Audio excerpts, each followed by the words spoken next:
Welcome, everyone. Thank you so much for hitting play and choosing to spend some of your time with me. I know I say this for all my guests, but my very special guest today is Dr. Heather Collins, and she is a cognitive neuroscientist. And there is so much that she is going to shed light on for all of us today. And I was telling her in the unrecorded, I know about 1% of this topic, enough to advise all of you on the cognitive overload that happens for your leaders that you also experience. So today I brought the expert in to take us from 1% to 100% as best as we can in the right amount of time for you to expand your comprehension on this and how it helps you make a bigger impact on the job, save your energy and your output while also optimizing and enhancing the way that you guys all get stuff done. And real quick, I met Heather through a community that I'm in and love her energy. So you guys are all going to love it. Love her specialty. You're going to love it. And so, Heather, thank you so much for agreeing to be on the show today and sharing your knowledge with all of us. Appreciate you. It's a pleasure to be here. I'm excited to talk with you today. So, right out the gate, did you always want to be a cognitive neuroscientist? Like, kind of give us that story. Because I don't know if I would have thought, like, at 7, I wanted to be a wedding dress designer. And now I'm not even doing that, although I do love sewing. But anyway, so what was it for you? Yeah, when I was in high school, when I was in high school, I wanted to be a doctor. Mm. And then I took an anatomy class and during dissections learned the hard way that I had an allergic reaction to formaldehyde. Oh, That no. wasn't going to Okay. work. That's not going to I work. was looking for something in the health related, helping kind of profession and thought I wanted to be then a clinical psychologist and Mm. essentially be a therapist. And so I went to college, and my very first psychology class was taught by a cognitive psychologist. Mm. And so I was able to learn about the research side of psychology. And cognitive psychology is the domain of how we learn, remember, and think about information. And Mm. then I decided I wanted to switch and become a research scientist. And Mm. at the end of my undergraduate career, when I was applying for graduate schools, that was just about the time MRI brain research was becoming popularized. Oh, So when I was 7, I didn't really have an option of becoming a cognitive neuroscientist. It wasn't a big thing. By right. the time I was applying to grad school, it was just in its kind of popularization Yeah. and mass spreading phase. So it worked out really well for me. And I was always interested in how our brains do what they do. And then Mm. finally in grad school, I was able to pursue a program where I was able to learn about that more. Mm. And in particular, I was fascinated with memory Mm. because memory is something that we use all day, every day, and most of us take for granted. We Yeah. experience when it goes wrong, Hmm. and all too often we think that that means something is wrong with us, Mm. and it's not. It's just that our memories aren't perfect, and I think that our memories are fallible and imperfect, and we experience false memories and inaccurate memories all day, every day is Mm. something that's really highly underappreciated. And I wanted to learn why that happens and how the brain does that. Fascinating. Oh, so fascinated. I love it.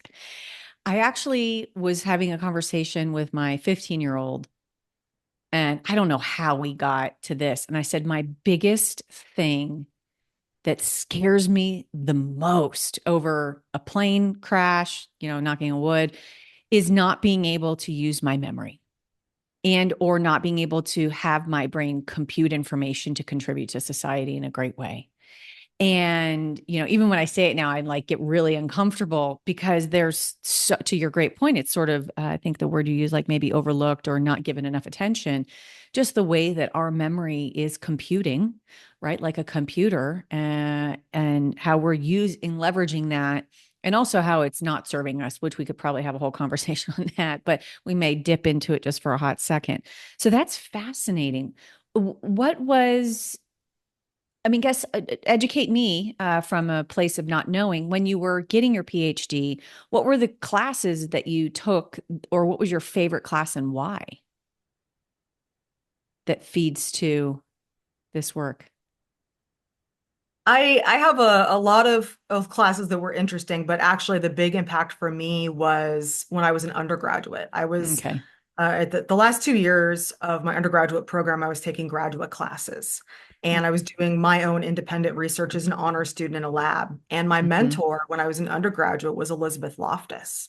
Mm. She is actually the only female listed in the top 100 psychologists of all time. And she pioneered the field of eyewitness testimony research and false Mm. memory research. And it was Oh. really seeing the impact of her work, and not just the impact it had in laboratory research studies, but the impact it has in broad society. Mm. When we talk about eyewitness testimonies, somebody tells you something they saw regarding a crime, and Yeah. do we choose to believe them or not? And if they And remember it accurately, as you're are saying, or a they little bit full, right yeah. or not? Is their memory accurate, even if they believe in it? And there's a Right. really interesting finding that is highly underappreciated and people just aren't aware of, which is that confidence is not associated with memory accuracy. Say So that you can be again. completely confident that you remember something, Yeah. and doesn't mean it's more likely to be true than not. Oh my gosh. I got to keep this conversation with you at 45 minutes or under. We'll talk outside. We'll talk outside of the conversation.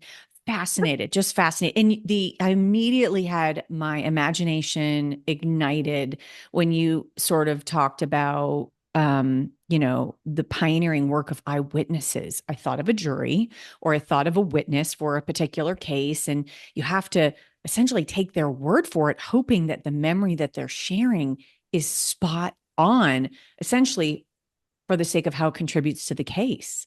And so, yeah, very fascinating. Um, Not knowing much about this world, which is why you're here today, and kind of ties to my next question. Um, is the brain infinite? Like, does it just go forever? Or do we truly like have files and files, and then there's a capacity that we reach, and there's the USB drive is full, right? I always make Yeah, yeah. yeah, Well, here's the fascinating thing. You and I are both intricately interested in capacity in different ways. yeah. And when it comes to brain capacity, we do not have any evidence that suggests that there's a limit to our brain capacity. Mm, mm, mm, mm. And so it could be that the teeniest, tiniest memories you had, or thoughts you had, or something important that happened to you when you were 5, it's still in there. But if you Mm, haven't thought about it for 40, 50, 60, 70 years, yeah. it's just that it might be a very, very weak neural representation. Mm, Whereas things that are really important to you, information you're using all the time, things you're talking about and doing, things that are at the forefront of your daily existence, hmm. are using a lot of neuronal resources. And so essentially, instead of being backwoods country roads, those are major freeways in your brain. Hmm. And those take up a lot of neuronal resources and have a lot of information processing superhighways associated with them. But as far as we know, there are no limits to your No, brain's no capacity. limits, which I was just reminded, it was the cute little boy in Jerry Maguire who talks about the brain is 8 pounds. Am I remembering that right? You are remembering that right. And so I'm kind of laughing because I'm like, so Elon Musk's brain is 8 pounds and mine is 8 pounds. Oh my gosh, like the absolute vast difference in the computing and the level of intelligence and complete abstract computing and geniusness, if you will. It is just different in how each brain can operate. And so when I think about the cognitive overload, right, that computing of it, like what is really cognitive overload, and what are the different types? Yeah, so before we talk about cognitive overload, let's step back half a step and talk about it without the over part, and that is just Perfect. cognitive load. Nice. So, cognitive load is basically the mental effort required for your brain to understand a certain situation, or do a certain task, or process a certain kind of information. And we can break that down to 3 basic types: intrinsic, extraneous, and germane. So, Mm, intrinsic cognitive load really refers to the cognitive load required to understand the task. So, if you ask me to solve a Rubik's Cube, that for me is going to have a high level of intrinsic load because I am not so good at solving Rubik's Cube. hmm. Whereas if you ask me to solve some other kind of puzzle, like a Wordle that I do every day, yep, Right. I can do a Wordle, no problem.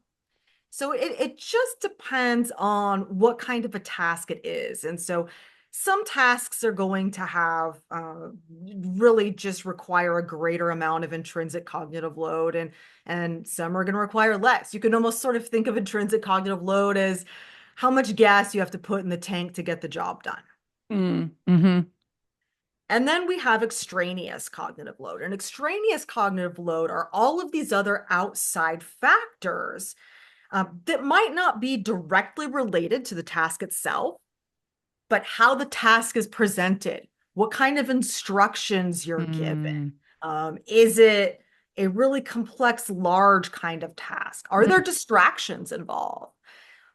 Helani, I'm sure you and your audience we've all had this experience of you see somebody give a PowerPoint presentation and they have slides that are filled from top to bottom with text. A lot of text processing. I mean, That is an yeah. example of a high level of extraneous cognitive load because Okay, extraneous. So for my listeners, that's the expense reports that I would be in the corner in the fetal position, rocking back and forth that cause that extraneous.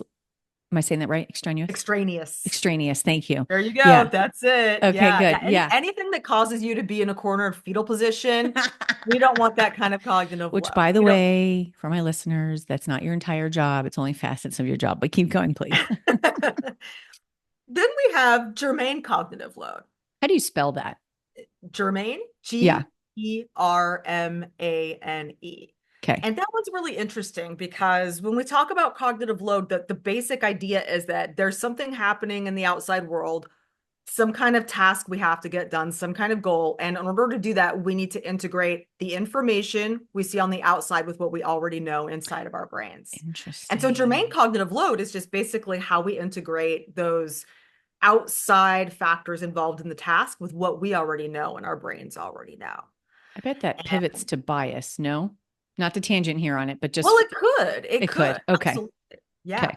It could absolutely pivot to bias. I mean, it could pivot to a lot of different things: bias, expertise, even sensory overload. So anything that's Mm-hmm. happening inside your brain could affect Mm-hmm. your ability to do that. As I get older, I have higher sensory overload. But it could involve acts you take to get that task of integrating new information with prior knowledge done. So summarizing Yeah. some key points, applying the information to a new situation at hand, Mm-hmm.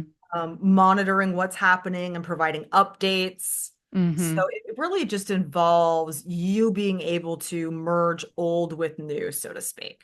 Love it. And that And all was, of go ahead. Sorry. Oh, I was going to say all of these involve a myriad of brain networks and brain regions. And so there are parts of your brain from front to back, side to side involved. I will, if we have time, mention a couple of parts. I think Sure. one of them is really interesting. We all know the prefrontal cortex. Yep. So that's a Executive very function. important part of your brain, and that's involved in decision making, executive function, all sorts of problem solving, all sorts of higher order cognitive processes, Mm. complex cognitive processing, you could think. There's some other really cool networks involved and regions involved too. One of them is the anterior cingulate cortex, and that's actually deep in your brain. And the really cool thing about this brain area is it's involved in error detection. What? So Okay. when you're moving from a reasonable amount of cognitive load to cognitive overload, that anterior Mm. cingulate cortex is going to activate. Because when there's cognitive overload, that means there's a problem, right? That's the over Mm. part of overload. There's a problem, there's too much, and we just can't get the job done. Mm. That's a perfect segue. Because for my audience, high performers working with ultra high performers, and they're pivoting. I didn't say multitask. They're pivoting from demands. Yeah, I thought you would We, like that. we can use the M word, it's a Can safe we space. use the M word? Okay. I wasn't sure about it because I know studies have told us otherwise. So I'm like, well, we got to call it something different because the executive comes and I'm pivoting, looking over here and having a conversation. I go back to what I was doing, which takes me multiple seconds to re-engage. And then all of a sudden, Yeah. someone else, because someone has decided that an open floor plan was productive, but that's a whole nother conversation. But I That's a whole other digress. conversation. Yeah, a whole nother conversation. So that cognitive overload and what you were just describing, they experience it. And if anything, I'm going to give my audience some credit. They have it a little bit more of a higher percentage of it because they're in the minutia. Whereas the leader, is at that very high 35,000 foot view. And that's what makes it a great dynamic, the assistant to the executive, because they're both covering, the right areas, and then they're creating the points of intersection to achieve an objective and fulfill a commitment and so on. So from a cognitive overload standpoint, what factors play into that? And you were just Oh, kind of touching on there's it. so So let's many. go. And Yeah. I am going to go back to the M word. Is multitasking becoming a bad word? Is that what's happening? Well, only from a few research articles that I've read, they say that we truly can't multitask, which, by the way, I will disclose. I was doing my teeth whitening this morning while folding laundry, and that was considered multitasking, but I had zero cognitive Yeah. load on Yeah. the thought of that. And the load on the folding was so minimal that it allowed me to, in the essence of what the word multitasking means, truly multitask. But So they say, go ahead, the tell me. argument for that is that I want to technically hear. you can only pay attention to one thing at a time. Correct. And that's technically true. But if you think about, our neurons can fire at more than 200 miles an hour. Oh my gosh. And so it's that 1/10 of a second you're thinking about your laundry, the next 10th of a second you're thinking about dinner, and the next 10th of a second you're back to laundry, and the next Gosh, 10th of a that's so second true. you're reminding that you need an oil change. So that all happened in under half a second. Oh my gosh. So it's our perception of time is that we're Mm, multitasking. right. So I I think see. from that perspective, really we're perceiving that we're multitasking. And Right. from another research perspective, we have other phrases to address this, but uh, I'll say multitasking, but also task switching, divided attention. So Yep. Task switching is a when good one. I like that one yeah, here. when you're forced to switch tasks, that costs you. That Mm, costs your brain, that yeah. costs cognitive effort, and that puts a extraneous load onto Fatigue. your brain and Mm-hmm. causes fatigue. So really monitor how many tasks you're having to do at a time. If Mm, you're thinking that you have three things to do at a time, or you're busy trying to do two things and a phone call comes in, mm, you mm-hmm. have to choose. Otherwise, you are going to experience cognitive overload. Absolutely. And in fact, you might already be experiencing cognitive overload. Oh yeah, my audience absolutely is. And it actually makes me think of an example. So I'd like to present a scenario and get your thoughts. An executive is in a Zoom meeting or Teams meeting, and they're checking email. Considering this is multitasking, how much Yeah. of the meeting are they actually Yeah. hearing? They're hearing bits and pieces, Yeah. but that's another factor is there's a network called the Salience Network. And the Salience Network is something we can refer to as, hey, look, something shiny, right? Yes. So if in the meeting, hey, look, something shiny comes up, Hmm. then they're able to switch tasks from their email back up to the something shiny and then go Right. back to their email. Hmm. However, really, if you're focusing on one thing, you can't focus on the other. So Right. and I will say another factor that's really important is task difficulty. So the Oh, more yeah. difficult a task is, or the more challenging a goal is, the more cognitive effort that's going to require. And therefore, one really, really helpful question where people can kind of set themselves up to Mm. estimate how much cognitive effort they're going to have is ask, how difficult is this going to be? And it's Because new if, information too, right? yeah, if this Yeah. is an easy task, I could fold my laundry while I'm listening to podcasts all day long Hmm. and pay attention to the podcast, because folding laundry, it's really not that difficult. Yeah. But if there are tasks happening that are going to require a lot of cognitive effort, you really have to understand that and pick and choose what you're going to do. Make sure that you reduce that extraneous load. That is, get away from distractions, Hmm. don't answer the phone, put your computer on do not disturb, That's right. do not allow any meetings, do not allow any interruptions if you can. Hmm. And really just try to set yourself up for the best success you possibly can. And that goes for task switching too. If you're Hmm. going back and forth, you're really going to have to take more time overall than if you were just to stop, do one task, stop, and do another. And that's why transitions are so important for Mm, cognitive load and reducing mhm. cognitive overload. If you think something is going to take you 15 minutes and then you have another task to do, but those two are really high demand tasks, Yeah. you need to give yourself 5 or 10 minutes in between to just Yeah. do nothing. And that's really, really important because there's a brain network called the default mode network, and it's Mm, highly active when you're at rest or when you're not doing too much. It's the part of your brain that kind of hums along in the background and processes all sorts of things going on in the background. mm, Well, in high cognitive load tasks, there's not as much activation in that default mode network. It's mm, suppressed. And so mm-hmm, what you want to do is change the balance of that during those rest periods. So mm. during transition times, take 5 minutes, take 10 minutes, and just don't do anything. Just sit, meditate, That's so engage in hard some for so many. mindfulness, Yeah. put on some relaxing music that you like. Mm. Close your eyes and stop staring at a screen because that's not going to help anything. Right. But really just do something to give your brain time to close out what you just did and to prepare for what you're just going to do. And that'll help manage your cognitive load and prevent cognitive overload. And if you were experiencing overload, give you a little bit of time to recover for it before the next thing comes along. Yeah, I don't think we think about the power, being in a fast-paced world.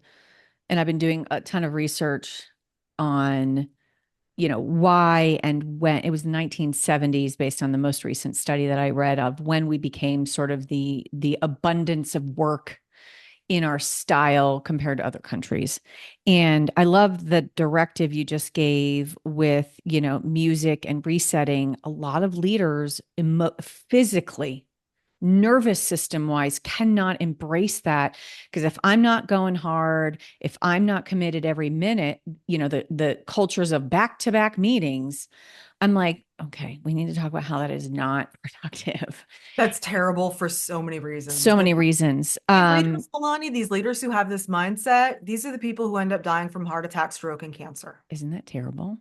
Yeah. So here's my next thing. I'm going to kind of make a comment and then tee it up. In in embracing the gift and advantage of the transition, and I was thinking about the Pomodoro technique, right? Work for 20 or 25 minutes, then take a break to reset, to pivot. I I'm thinking my audience, and I'm trying to think about putting agency into them to bring this to the forefront. Some admins will have higher agency and breadth of command, as I like to call it.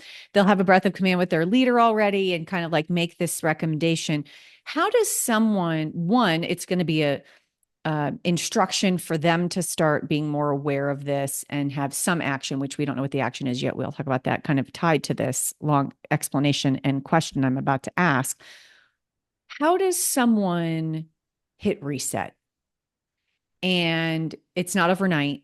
It takes a long time. It's the compounding also of like seeing minimal momentum of like, okay, actually that worked. Wow, I felt really great today. And like, hey, I want to replicate how yesterday felt. Can we try that at all today? Or the way last week felt and stuff like that, especially as leaders and assistants. With that all said together, does someone start like kind of on themselves, because we are so fast paced, and we can give recommendations today and they can try it like 2 days and then it doesn't work and then they give up, which is not how it goes. If you've listened to any of my shows, if this is your first episode, thanks for hitting play, but go back and listen to a lot of the other episodes. You've got to do that conditioning, that reinforcement. So with all that being said, whatever you heard in all of that, what would you like to say? Yeah, I think, first of all, let's talk about the motivation for that. And that True. is that the science, the data, the research, everything shows that breaks are beneficial, resetting is beneficial. You're actually going to have higher productivity. Mm, Uh, if you don't, you'll burn out. Burning out is bad for productivity. Burning out is totally. bad for health. So All of the it. benefits are there. The benefits are real. The benefits are quantifiable. Mm, I would say the next thing is that it's important to know when you set a goal that you can do it. And when it mm, comes to resetting, you could do it. You can yeah. absolutely do it. And as you mentioned, you can do it, baby steps. That's Right. all it takes, baby steps. So I think an incredibly helpful tool is technology in this case, and it doesn't have to be high tech. but Right. really use some alarm, use something in your schedule with a reminder, something where you actually schedule in breaks. And that Yeah. could be a 5-minute break, schedule it That's in. it. Yeah. And if you're an admin and you're trying to manage this for somebody else, Yeah. you tell them that I'm scheduling you a break. You Yeah. need this break. This break will help you be more productive. Mm, yeah. And that's how it goes. You know, The audience. Yeah. if somebody has, some executive has a really important meeting or call or something coming up, they should not be doing anything important before that call or meeting. They should be having a break. Because whether we know it or not, our brains are anticipatory and our brains take time to kind of chew on what's going to happen and plan for what's going to happen. And if your Mm-hmm. brain's trying to do that while you're doing an actual other task, you're Mm, going to be overloaded. So mm-hmm. your brain wants to chew on that meeting. Give your brain a little bit of time before the meeting to chew on what's going to happen and plan what's going to happen. So for my audience, with what a wonderful guest just said, I'm thinking about like, what does this look like in action for you? And here are my thoughts. Especially when this episode releases early December, we're getting to the end of the year. I had lunch with an admin, a really good friend a couple of weeks ago. She's like, 2025 is already completely scheduled for the most part, right? Like all those core things.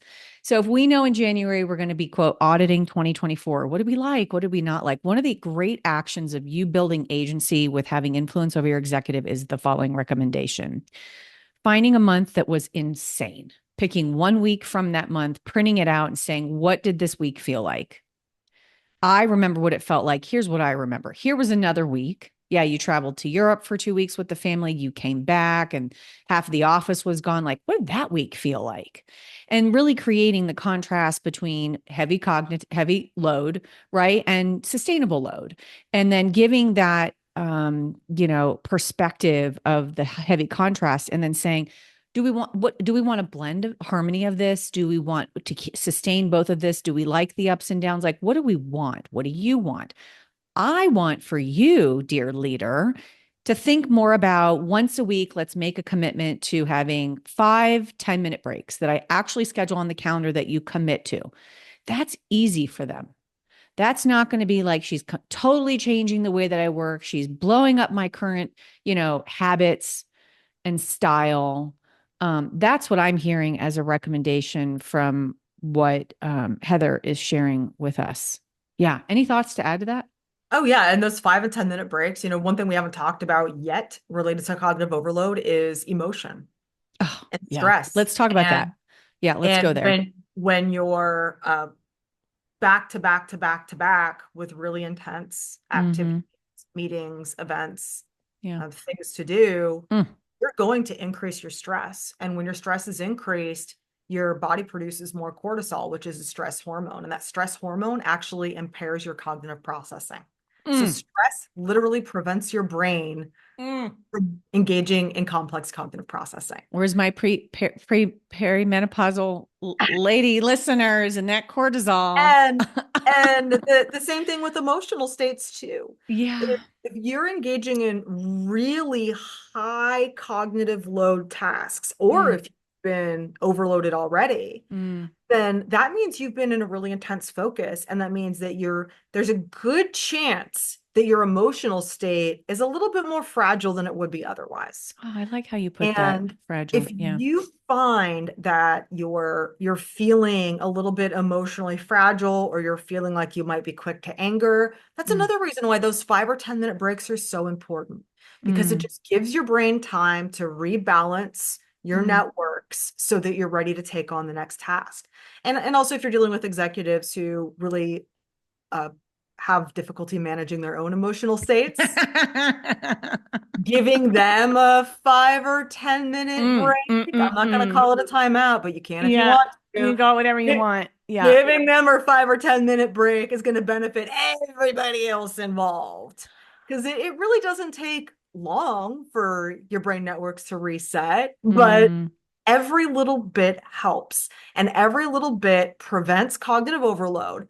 And if you've already been overloaded, helps you recover from that overload. Because if you don't take that time, things are just going to get worse throughout the day. mm, mm, mm, mm. So you don't know this yet, but you'll learn it right here, right now. For my longtime listeners and those that have done training with me, I have something that I call the 5 minute rule. And I've been doing this practice for about 17 years. And a lot of it came from wanting to course correct old habits in a very dysfunctional childhood of, overly people pleasing because I needed to, survive a very emotionally fragile environment as a young child. And so I was carrying a lot of that into my 20s and into relationships, emotional stuff, right? Tied to people pleasing and other stuff. And I realized one day, I'm like, this has got to change. And so I adopted just out of nowhere a 5 minute rule where I would allow myself to sit in the worry. Now, unfortunately, I don't use it for any positive, just totally owning up to that. And I would allow myself to submerge in rumination and digest, wanting to figure it out. And when the 5 minutes were up, though, I had to move on. Now, the caveat that I always say that makes people chuckle is you can have multiple 5 minute sessions on the negativity in any given day. I'm actually feeling totally overjoyed that there's a cognitive component tied to that. I feel so validated now, especially in giving this recommendations to others. More naturally, it's how it made me feel and how I felt in my skin and my decision making, which now I've said, with doing this practice for so long, I might still start a 5 minute timer once a month, a minute in, because a minute is really long. I'm like, I don't have time for this. How is this going to make me better? How am I going to, what is this going to do for me that's really going to like make it better, stronger, or even do I need to honor this a little bit differently? What was my contribution to the outcome, or how did I, contribute to what wasn't a pleasant experience with someone? Like really self-evaluation, not just, bitching in my head about what happened. Feeling so validated right now. I'm going to Talk validate about that. you for one other reason about this too, which is Tell that me. you're engaging in a really important component Mm, of preventing cognitive overload, and that is mm, metacognitive awareness. And mm, metacognitive awareness is about this long, but it's really simple. It just means being aware of your own thought processes. And so mm, by stopping and asking yourself, how am I feeling about this? And how am I going to do this? And is this going to help me? You're really reflecting on your own thought processes. And that's exactly what you need to do to prevent cognitive overload from happening. mm, So if for listeners out there, if you have a big task you're about to start, mm, before you start that task, just take a minute and ask yourself, how difficult is this? If it's mm, more difficult, it's going to require more cognitive effort. How mm. stressed am I? The more stressed you are, the more effort it's going to require. How Mm. do I feel about this? Is Oh, this making me worried? Is this making me anxious? Do I feel uncertain? yeah. The more uncertain you're feeling, the more effort it's going to require. Mm, And just by also, actually, expertise is a big one too. mm. So, how expert am I at this? Is this Yeah. something I'm doing for the first time? If Yeah. so, that's going to take more effort. Or is this something I've done a million times before? So, Right. really, just taking a step back and asking yourself those questions will set you up for reasonable expectations about how Mm. difficult that particular task is going to be, but also maybe if it is based on all these questions, a task that's going to require a high amount of cognitive load, be gentle with yourself. Give Oh, yourself I a love little it. Be more time. gentle. Give yourself a little more Yeah. time and space, and that's okay. And by Mm-hmm. granting yourself that time and space, Mm. that means you've changed your expectations about the task and what getting that task done is going to look like. And Mm. you've taken a big step to preventing cognitive overload. Heather just handed out a permission slip, by the way, my audience. So I have brief episodes on the show that are called PS, and it's just me on a topic. It's like 15 minutes, and I call them PS for permission slips versus postscript. And so she just handed out a permission slip that the 5 minutes, by the way, if you don't feel comfortable with five, start with two. 2 minutes. And 2 minutes is like, going to get you excited about the way that you feel on the backside of that. And you're like, you know what? I want to honor myself with one more minute. I deserve it. So I'm going to do 3 minutes this time. And by the way, on the weekends, maybe when you're not at the office, start that practice and really calculate and evaluate like how you feel By the way, for all my parents who are listening, this is a really great exercise. Even though she joked earlier, that's the timeout, right? And that's the pause, reflect, and what's going on, and then what do we want to course correct on the backside of however many minutes the timeout is. And the other thing about this too, with this permission slip, if you take a couple minutes to yourself Mm, and you actually take that time to reflect, that's a win. That's a totally. success because that's an ounce of prevention right there. Mm, And if before a difficult task, you engage in metacognitive awareness mm, and you ask yourself those really difficult questions, and you're setting yourself up for success. mm, And the really cool thing is every little success is reinforced in our brains. mm. So you're going to get a little dopamine squirt for that success. And that means you're going to be more likely to do it the next time. And your brain's reinforcement networks have been activated. The other thing is if you do succeed at something like this, so Hmm. these baby steps to reset, th those are fantastic accomplishments. And you should celebrate yourself. I just thought it's self-love. Sure it And is. my Absolutely. audience is very selfless, puts everyone before them in the category of people pleasing, which there's a great episode for that. I don't know the episode number right now, but go listen to that one too. And I think, at the point of listening to this December of 2024, kind of start to think about that healthy obsession, which is what I like to call New Year's resolutions, right? What's that 1 or 10 healthy obsessions that you want for next year, and in the form of self-love for your I've just drawn a complete blank, your nervous system, and regulating that, which could be a whole nother conversation, but just that pause, which is what we're encouraging now, which, by the way, she just mentioned that amazing, the little dopamine, right? And we pick up our cell phones and we scroll on the different things for some of that dopamine. And I know that could be another tangent. I don't want to take it, but let's have this different dopamine through self love, this break that we can take. And also, I loved your action on pausing before you start a big project and thinking about, what effort is involved, what level of expertise, does it worry you, the stress that you may already be carrying. I think doing that as a first step into starting something really helps heighten your awareness around like how you may respond. And I realized, listen, everybody, you can't do that every time. So we're giving you strategies you can choose to use when it's an The easy good thing, option. the good thing about this is if you start and you just say like, just do a assessment.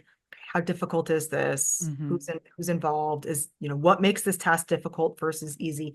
That'll actually start to come a little bit more naturally once you start doing it. So And you might even true. start doing it without having to think about doing it. It can actually become a good habit that happens almost automatically when you're starting something new, is that you Mm. just pause and do an assessment. Because when you find out how much this will help you in the end, you're Mm. going to want to keep doing it. And this act of self-love, as you were just talking about, Halani, this kind of self-love is not selfish. This No, is it's not. No, selfless it's not. That's one of my self-love favorite things. I because it can't, yeah. benefits not only you, but everybody around you as well. Not Mm. to mention, if other people see you doing this and Oh, see that it has such great effects on you, they're going to want to do it too. So it can be contagious absolutely. in a good way. So true. My audience struggles with the term, self-care, because it's so close to self-ish. Yeah, And yeah. that's why also there isn't enough time for that. And where do I fit that in? And I'm so busy. So here we go. Little small self-love, action item for all of you is 5 minutes, 3 minutes. Start it on the weekend. See what it feels like. Lock yourself in the bathroom, right? Like whatever it is. And don't take your phone in there with you when you're, locking the door of the closet or the bathroom, or you're in your car and you put do not disturb. Like just be in the moment to I don't like the word regulate, but And if do it helps, instead of your cell phone, grab a hold of your cat or dog and pet oh, it for a few and minutes I know you have a cat. Yes, I because I love it. do. Harry Porter is his name. Oh, Harry, I Because love it. then 5 minutes of petting your pet will actually lead to a release of oxytocin for both you and Mm. And No that's the love. wonder the cat is so he's such a king and he knows it. I'm sure yours is too. Absolutely. Absolutely. He's the boss Absolutely. of the house. Totally in the boss. And he's like, what oxytocin, or what did you say? Oxytocin, yeah. Yeah. He's like, this is expensive. So you're gonna have to pay the price of the expense of my offering through great treats, extra food, and all Right. the heated blanket. You got to turn the fireplace on for me. We are his staff.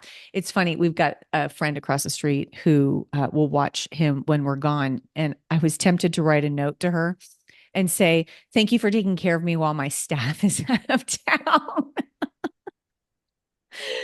Anyway, this is amazing. Okay, any closing thoughts for us to kind of put a beautiful big velvet red bow on it? So many great things were covered. Anything else you want to just take us home with? Yeah, I think the big thing is that cognitive overload happens to all of us. It will Hmm. happen, and that's okay. Yeah. And that with that, don't be too hard on yourself if you feel overloaded. You can take a brief pause and you can help your brain recover from it in 5 or 10 minutes. Mm, The other thing is that it's preventable. Some of it's preventable, at yeah. least. Minimize So it. Okay. know what you can have control over and what you can't. Mm, And if something's going to be difficult, gear up for that, prepare for that, and have expectations accordingly. And then mm, also just take that 30 seconds and ask yourself, what does this task look like? Am I an expert? Is this a new task? Is it routine? Is this going to be difficult? How much mm-hmm, work is it going to take? And mm-hmm, just set yourself up mm, for success in that task, and that'll help prevent cognitive overload. mm. Heather, you're amazing. I'm so excited that you were able to give me this time and allow us the opportunity to dialogue about this because I know it's so valuable for my listeners, even though we got really close to the line of nerdy. And I'm approved at saying that word. We didn't get Oh, too, I'm always nerdy. I yeah, just we like to didn't try to get bring too everybody deep. else with me on that ride. Yeah, I love it. And I tell my admin audience a lot, learning something new enriches the capabilities that we have of being that more executive on the job. And if hitting play and listening to a podcast like this, advanced your comprehension on something, it's just like reading an article or reading a book. And I'm less than reading a book, even though my audience knows I carry on. I think this was a concise conversation. So it's a standard length. This isn't Joe Rogan 3 hour length. So really grateful for you. Love your expertise. I'm a big fan. I'm a big fan of yours. And thank you, everybody, for tuning in and listening. And go forth and use your brains well. I'll have a link to Heather's LinkedIn so you guys can stalk her, see all of her work, and be further inspired past this conversation. Thank you so much, Heather. Thanks, Alani. It was great to talk with you.